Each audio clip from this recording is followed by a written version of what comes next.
So a little friend is back, Imber's back. He's going to be with us for probably part of this, maybe not all of this.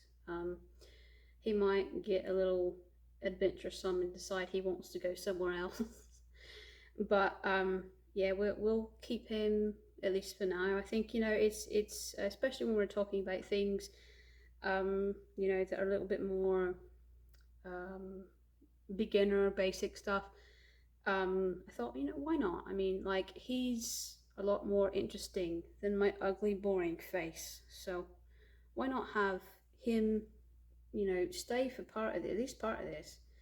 And let's see, buddy, your tail got wrapped around my. Hold on. So we're gonna try that, and like I said, he's a lot more interesting than I am.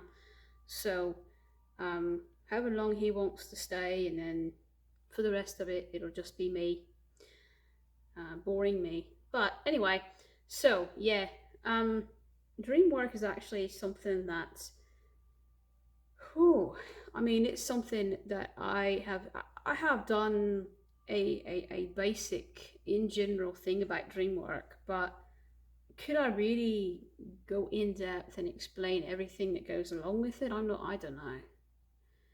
Because there's a lot of stuff that happens, um, there's a lot of different realms that you end up, going to through the dream realm. It's kind of like the dream realm is kind of like a portal to other realms a lot of times, and you know, that's one thing to do some dream work when you're asleep. I mean, that's kind of like literally asleep. I mean, I like to think that most of us, even if we're not trained, do some dream work when we're actually asleep and actually dreaming.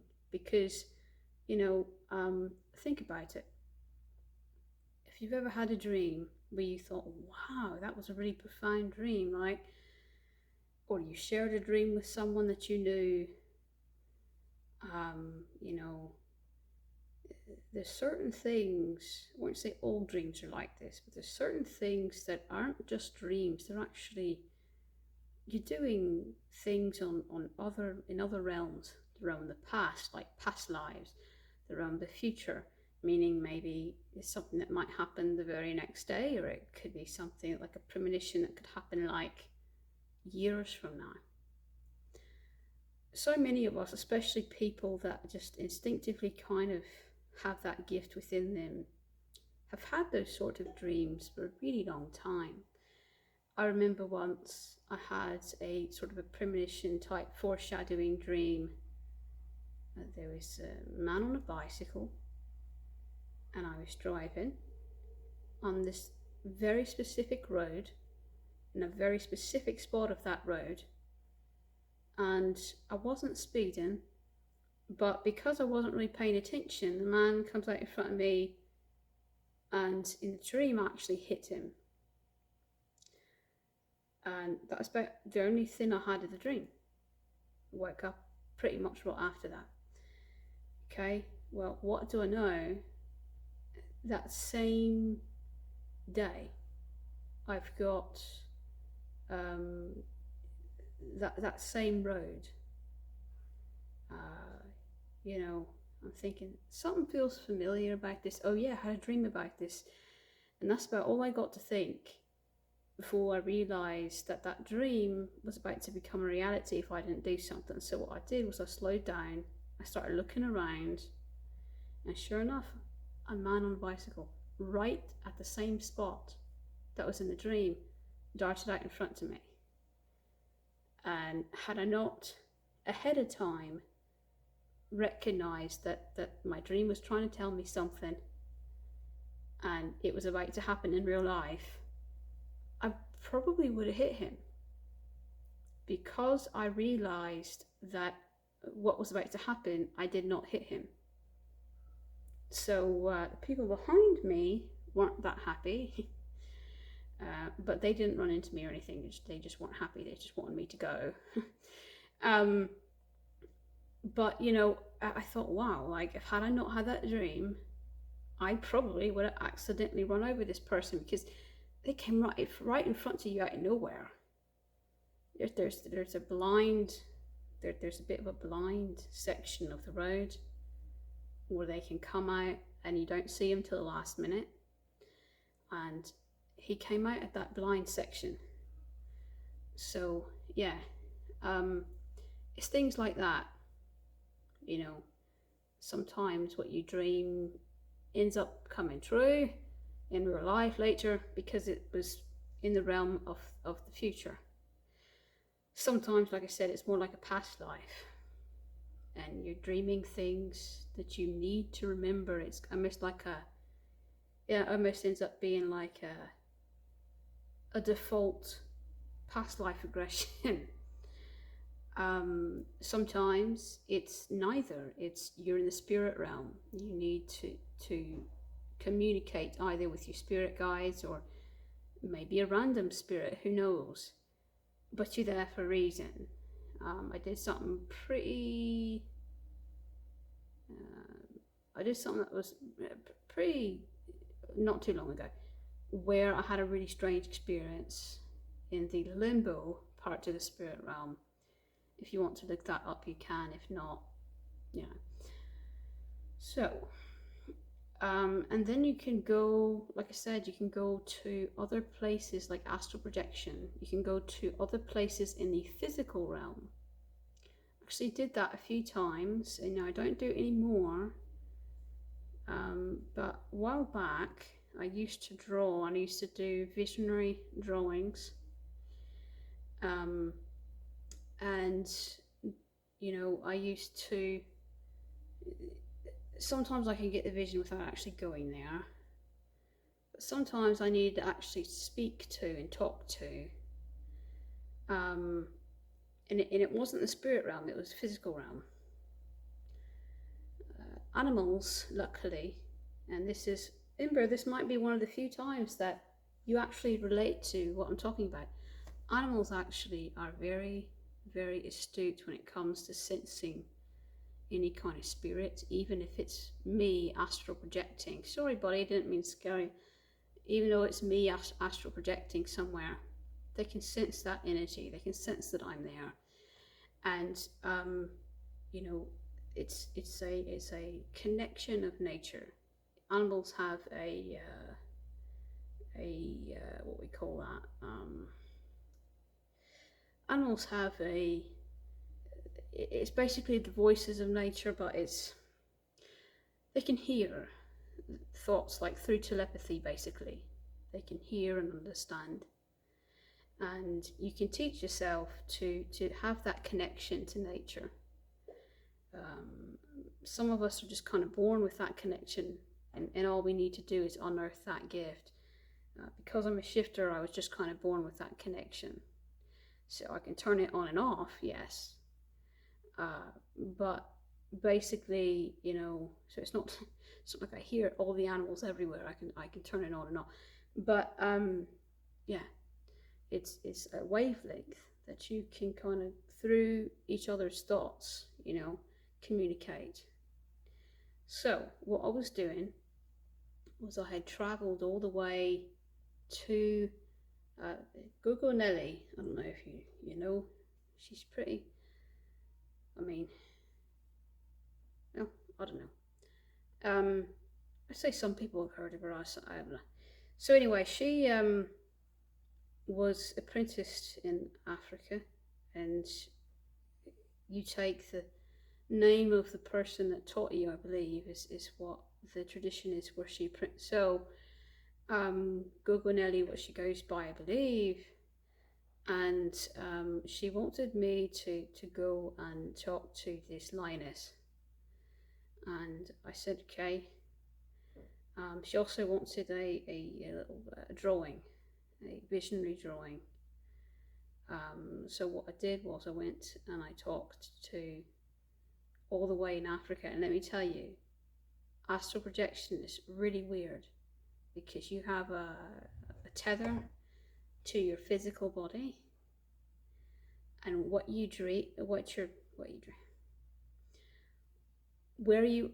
your spirit is, even though it's somewhere else, it's still tethered to your body. So the creepy thing is, is that you physically feel things in the dream because of that tether to your body. And so I was there and I was like, it is fucking hot. I'm serious. I got really, really hot. And like I must have been there like in the middle of the day because it was really hot. And it was just, I didn't expect that. I expected to feel nothing, I did. I expected to feel nothing. And I think, it's just that I'm a cold climate, and usually most cold climate energy, and usually most of the places I go end up being places that I'm adapted to. And I think that I don't pay attention to it really, in that scenario. But when it's something that I'm definitely not adapted to, and it's something that is, uncomfortable, that's when I start to notice it. So anyway, so I spoke to her. I said, okay, I'm here on behalf of Google Nelly. You know her. She's actually tried to advocate for you. She's tried to help save your life, and that kind of thing. And she wants me to talk to you. So, basically, animals do. They have this connection. And once you get that connection, you can communicate through thought. And that is what she did. She showed me, pretty much anything that she wanted Google Nelly to know. And I drew some of it. While I was there also, an elephant randomly came up to me with a broken tusk, and the tusk was broken in such a way that I'll never forget. I mean, it was really strange the way it broke. So I drew that. I told Google Nelly, I said, do you know this elephant? And she's like, you know what, she looks familiar. And I said, well, she knows you. So yeah, it's that kind of thing that you're doing when you're, you just kind of have to trust it. Sometimes you can't go to the realm of the present, the realm of the physical realm, because who you have to talk to is dead. So one time I went to talk to somebody's pet dog that had recently passed away, and I didn't have any knowledge of anything of how she died or anything. I was just asked to go and talk to her. So basically what I did was, she showed me, I again told her who I was there on behalf of, and they said they just wanted to know if she was happy and she was all right where she was, and if she died, okay, like if she didn't suffer. And that was the only things that they wanted me to find out. So that's the only things I really asked her. So she started playing with all these dirty tennis balls everywhere. And she was saying that, sometimes they get lost, and sometimes, like tennis balls everywhere. And then she was saying that her heart exploded.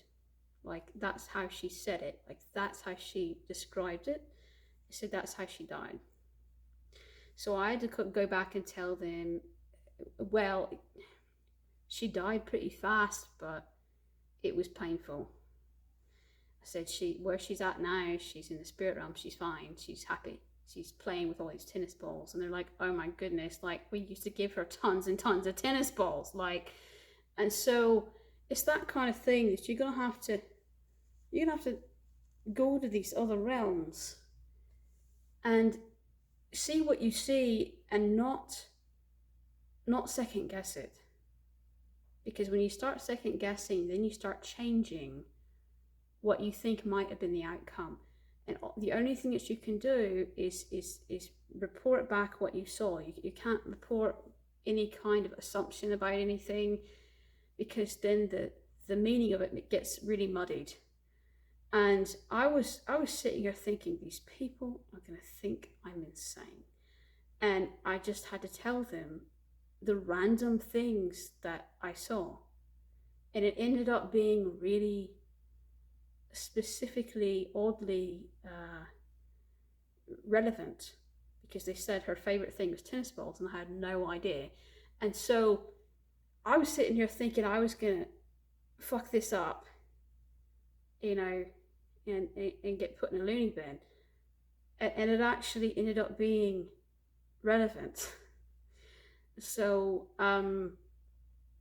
you have to really pick apart, especially if you're going for you, for something you need, for something that you need to do, that you want answers to. You're going to really need to, well, anybody really, you're going to really need to dig deep into every little thing you saw. Good idea to have a voice recorder, you know, an app on your phone. There's a lot of free apps that you can do nowadays. If you've got a smartphone, most everybody does by now. Or you can get just a classic voice recorder if you want to. But something, because writing it down is going to take too long. You're going to forget. You need to remember literally every little detail you saw, because you never know which detail is going to be important and which one is not going to be that important. See what I'm saying? You're going to have to process it and find out what it means later. Worry about that later. Don't worry about that when you're trying to do the dream work. Don't worry about trying to find out what the fuck it means. Just remember what you saw, remember what happens, and then bring it back. And then immediately get that recorder ready. Because, you know, you're in an altered state. A lot of times, like actually dreaming, a lot of times you do kind of forget some of it. So immediately, not later. Do that immediately. So, yeah, going to all these different realms, sometimes you can, if you don't have a strong tether, you can get lost. And that tether to your body is really important. If you don't have that tether to the physical realm, your body legit becomes a vegetable. It does. And so you have to teach yourself that, okay, no matter how deep I go into this, I'm still going to be, my spirit with the intent is still going to be connected with that tether to my body. A good way to make that tether stronger is just don't go as deep. Don't go as deep into it.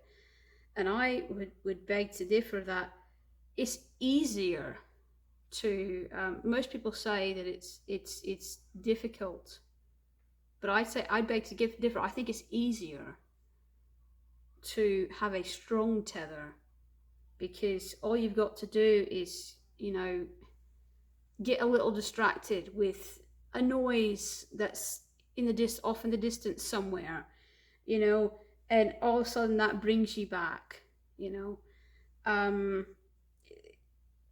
The lighter the trance that you go into, the stronger the tether will be.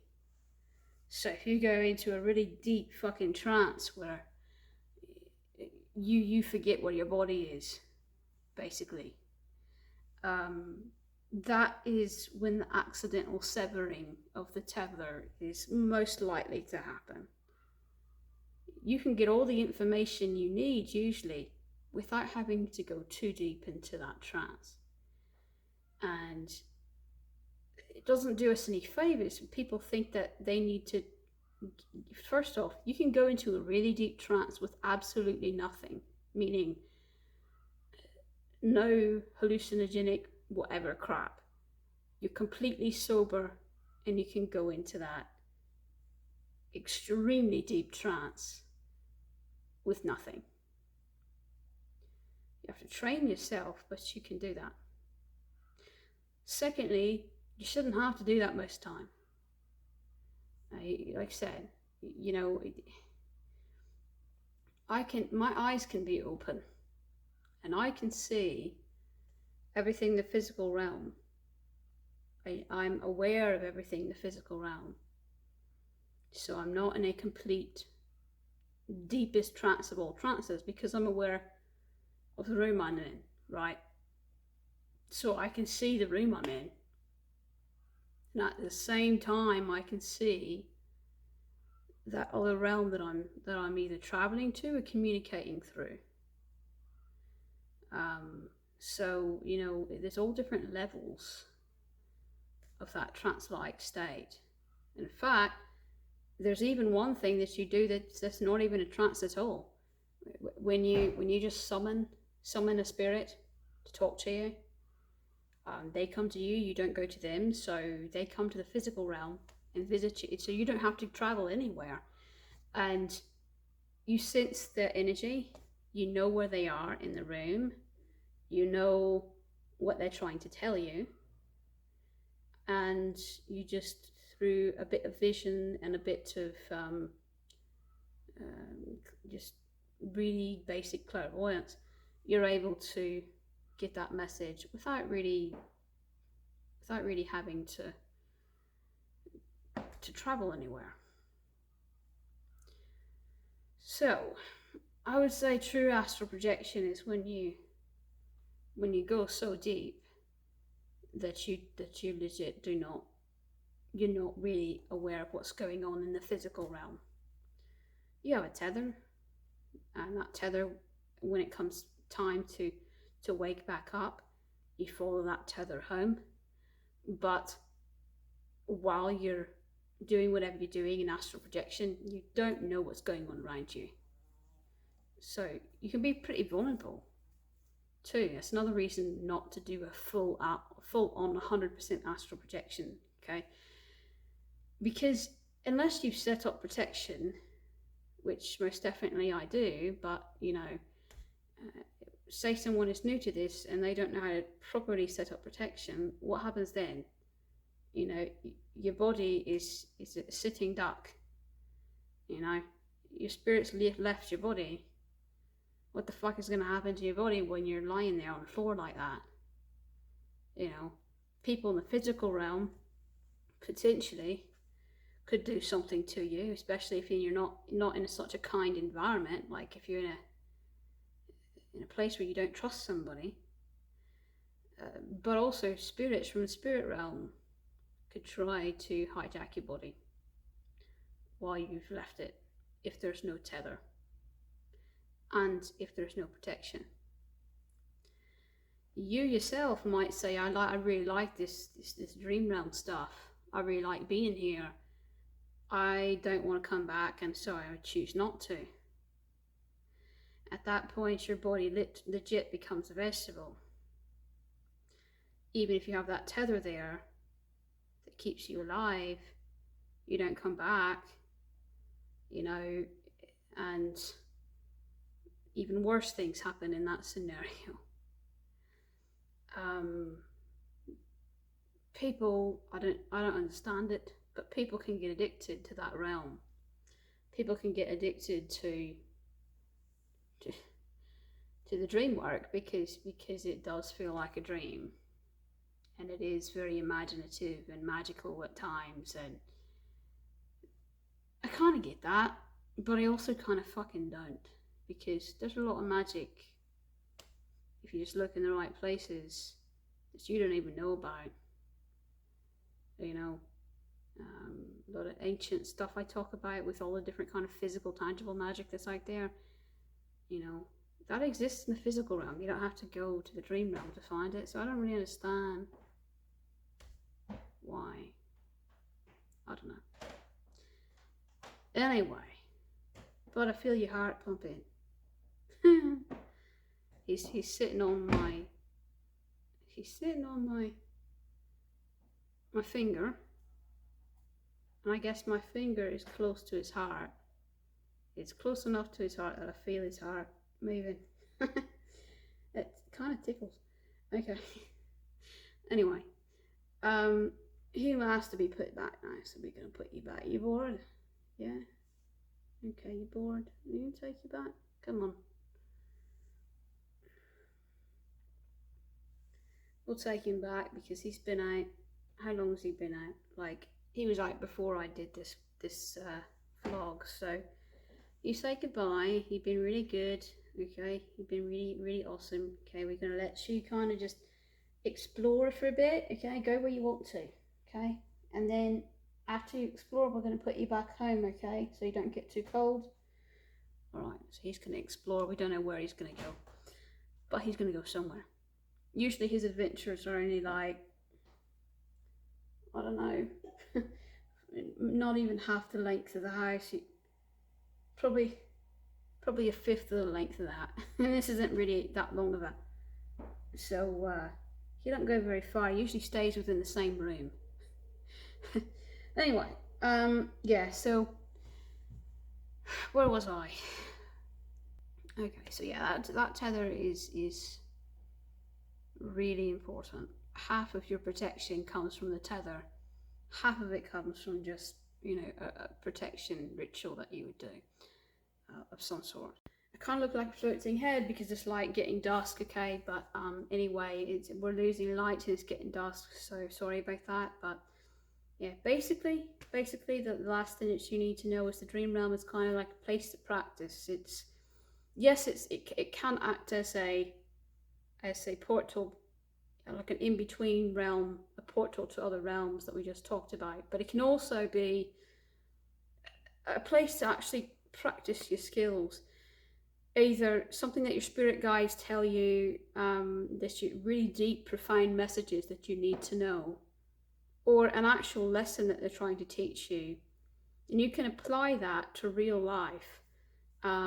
Even like your clairvoyant / paranormal gifts that you may have, that you may or may not be aware of, and if you are aware of them, maybe you haven't mastered them yet, and it feels so real in the dream realm, especially if you're actually asleep, because when you're actually asleep, that trance-like state is far deeper than anything you could do when you're awake for most of us.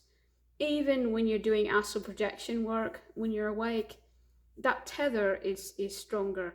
And, you know, I think that for most people, when you're physically sleeping and physically dreaming, that is like dream work on steroids. And so, you know, you actually, like when you're doing astral projection, you know where you left your body. When you're physically asleep and dreaming, you don't know where you left your body. You for all you know, you still think you're awake.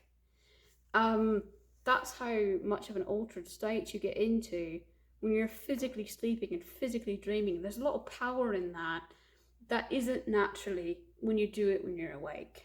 So especially when you're actually asleep, a lot of times that's when your spirit guardians and guides are going to give you the most profound messages, and they're trying to teach you the most profound things. And what you're learning in the dream, because it feels like it's real, because it feels like you're actually there and you don't even know you're dreaming, it gives you everything that you need to know for what to do in real life when you wake up. You know exactly what to do. Not only that, but you know exactly how it's going to feel to do it. Like, especially if you're shifting something, you know what each step will not only feel like, but look like, you know. And it's hard to explain, but it helps you, especially these really tangible physical types of magic, like shifting. It helps you understand a lot better how to go about something, and it can really empower and just basically on steroids the learning process. So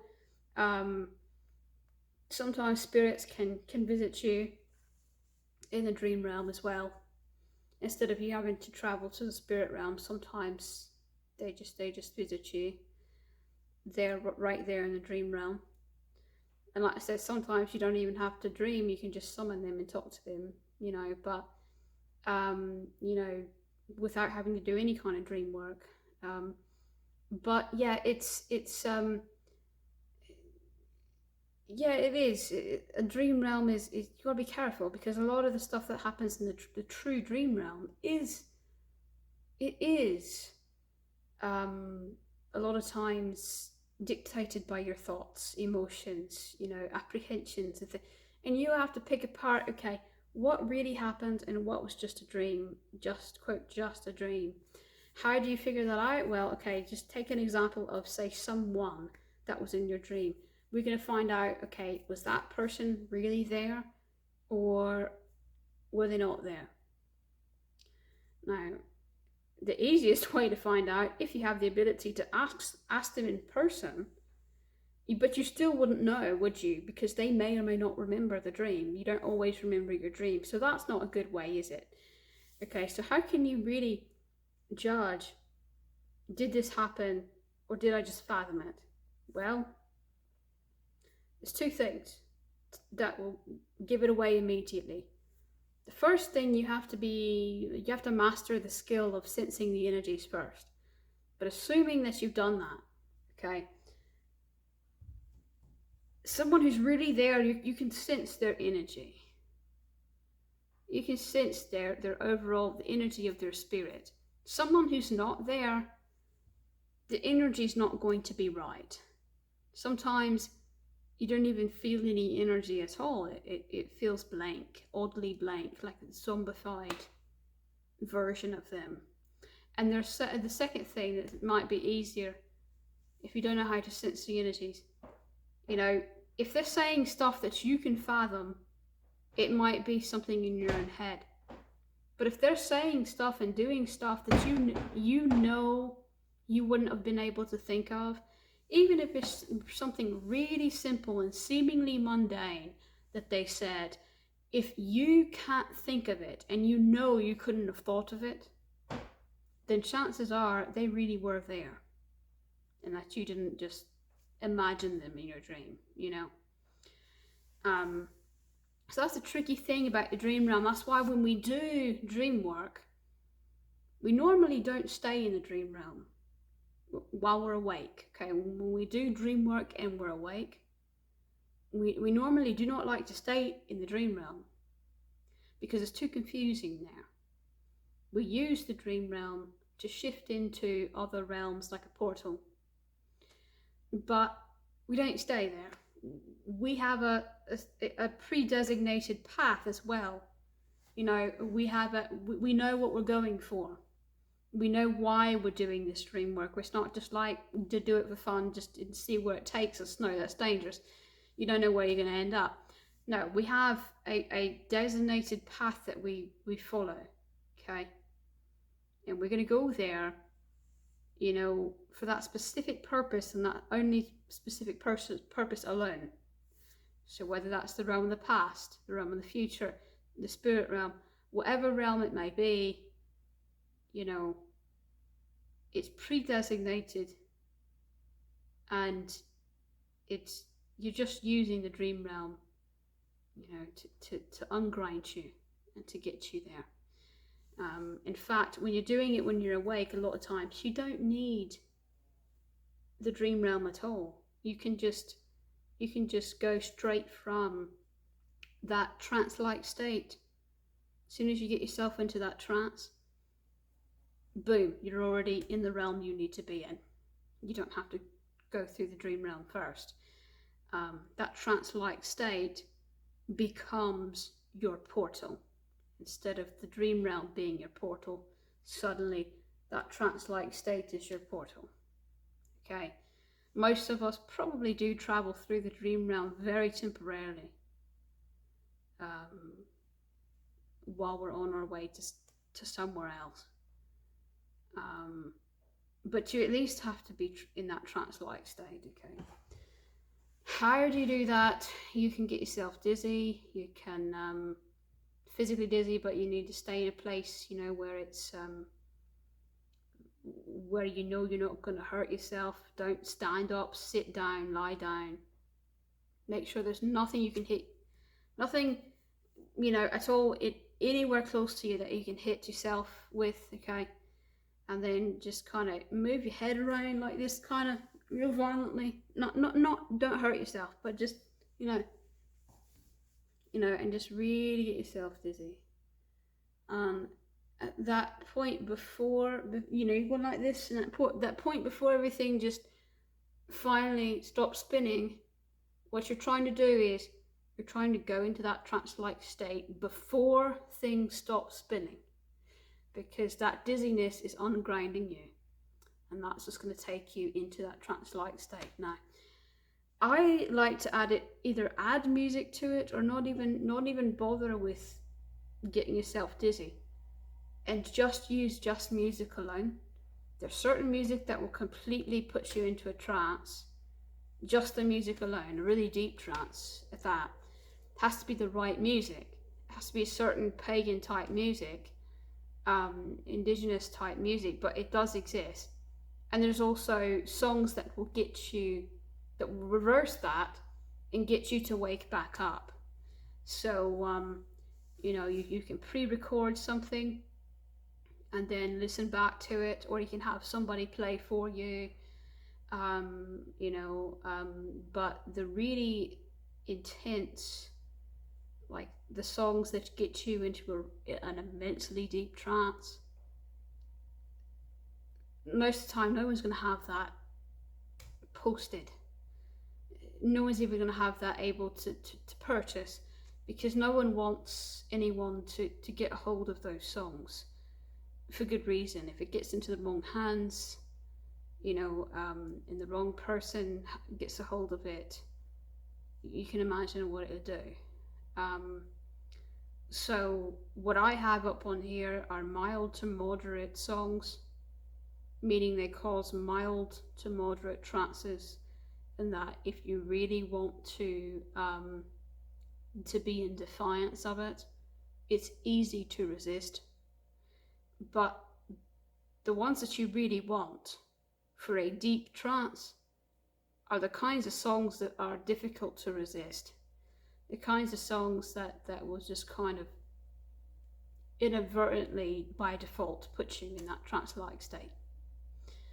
I guess, if you've got a shield against it, it's not going to affect you anyway, but that you're not going to have a shield against it if you're trying to do. Never mind. So yeah, I went down the rabbit hole with that one, I think. Some people see visual, like pendulums and things, helpful, but that just annoys the fuck out of me. Looking at little spinny wheels and pendulums just makes me want to kill somebody, so that doesn't help me out any. I prefer to either get yourself dizzy or listen to some kind of meditative deep trance music to do that, okay? But you're gonna have to get someone to get you back if you're not actually asleep and you're doing it when you're awake. That trance-like state is a lot harder to wake up from. You forced yourself into it, and it's a lot harder to get out of than it would be if you just by default going into it when you dream and then wake up. Okay, so yeah, it's two different totally different kinds of dream work. At the end of the day, you can go the same place and get the same thing accomplished. It's just a different way of getting there. And that's why you've got to be more careful when you're doing it when you're awake, because that trance-like state, it's not really something you do when you're asleep. Yes, you are in an altered state when you sleep, but it's a completely different kind of altered state. So yeah, I can't really explain that, but it is. And because anytime you're alive in the physical realm, if your heart is beating, you're going to have a physical connection to your body. So to keep in mind too, anything that happens in that other realm that you're in, is going to be connected physically to your body in one way or another. You know, before I learnt control over it, way back when I was a decade ago or so, back when I first was learning, I went too deep into past life regression once. I woke up, I remembered how I died, and I woke up feeling the pain. I had been stabbed, or I think stabbed, it might have been shot, I don't know, but in the lower right rib cage, and it ached when I woke up, and I was out of breath when I woke up, and it ached for a few days, and that's not normal. For past life regression, you're not supposed to physically feel anything. So had I stayed there any longer, you know, I was physically out of breath. Had I stayed there any longer, what would have happened to my breathing? I don't know. It's that kind of thing that could be quite difficult. So I don't recommend the trance unless you absolutely need it. Very few things are you going to need the trance for. In fact, I mean, you can always do this, but you can at least go with the intent. Okay, I'm going to fall asleep tonight. This is where I want to go. I'm going to ask my guides and guardians to help me go there. I don't really have any control over it, but I'm going to at least ask them to take me there. And I may get answers, I may not. You know, that's a good place to start. Just by simply physically dreaming, physically asleep. It's a lot safer that way. You know, like I say, you can still get the same thing accomplished. So, yeah, that's why I don't talk too much about this, because it's complicated. It's basic beginner magic, but in a way, it is kind of complicated. It's easy to do. It's easy to learn, but a lot of the potential side effects and what word am I looking for? Consequences can be complicated. So I don't recommend doing some of that stuff unless you really know what you're doing. And by the way, you should know this, but if anyone ever tells you that you have to jump through hoops basically to summon a spirit, they're bullshitting you. You know, you shouldn't have to do any kind of freaky sacrificial anything, okay? You shouldn't have to, no. Literally all you do, if you're trying to summon a spirit, and assuming they're in the spirit realm, okay, they probably will hear you. If you call them by their name, they probably will eventually hear you. And they will choose whether or not they want to come to you, okay? Most of the time they do answer. I find most of the time they don't ignore you. Most of the time they do answer, because they just inquisitively hear their name and like, who the fuck is asking, who, you know, they just want to find out what's up. And so a lot of times they do that. And so, you know, it's that easy. Please don't Ouija board anything, okay? No. The person who created that, the people who created that board are of ill intent. That board doesn't do what they tell you it does. It does a lot of sinister things, but it doesn't do what so all it does is let ill intent in. So don't do that, please. Just call the name, okay? In sort of a seance-like style, just call the name. And, you know, you'll feel when their presence enters the room, you'll feel it. If you can sense the energies, if you know how to do that, it's a basic pagan skill that we should learn before we do any of this. It's a basic skill. If you want to look more about sensing the energies, I have it up on a basic lesson in the basic skills playlist, I think is what I call it. Basic lessons playlist. Anyway, learn that first. And then once, assuming you learn how to sense the energies, then you'll be able to sense whether or not that is truly who you've summoned or someone else, first of all. Second of all, you'll be able to communicate with them, okay? Just close your eyes and you'll be able to kind of hear, at least inside your head, and see visionary wise where they are in the room and hear inside your head what they're trying to tell you. So it's that simple, okay?